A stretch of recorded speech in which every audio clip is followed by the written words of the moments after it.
ஒரே மொழி என்றால் பல நாடுகள் பிறக்கும்.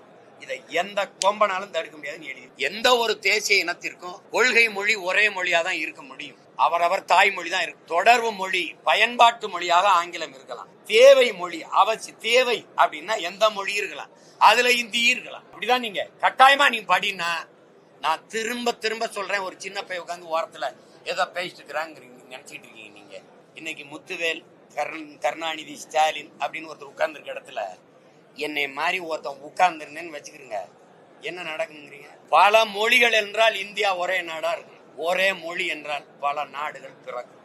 இதை எந்த கொம்பனாலும் தடுக்க முடியாதுன்னு எழுதி வச்சு. தேவையில்லாம உன் தாய் அழகானவள் சொல்ல உரிமை தகுதி உனக்கு இருக்கு.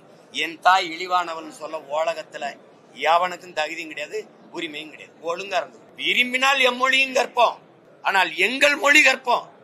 எங்கள் இனம் வாழ எம்மொழியும் கற்போம். நாங்கள் வாழ இந்தி படிப்போம், உருது படிப்போம், டச்சு படிப்போம், ஸ்பானிஷ் படிப்போம், பிரெஞ்சு படிப்போம். அது கத்துக்குறோம். அதுக்காக அதை கட்டாயம் படிலாம் ஏற்க முடியாது.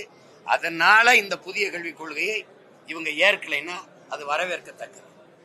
ஆனால் அதற்காக நீ காசு கொடுக்க முடியாது அப்படின்னா அது கொடுங்கோன்மை, ஆணவத்தின் திமிரு ஆட்டம். அது சரியில்லை. இப்ப எங்க ஐயா இருக்கிறதுனால அவர் ஏதோ இருக்கு அப்படின்னா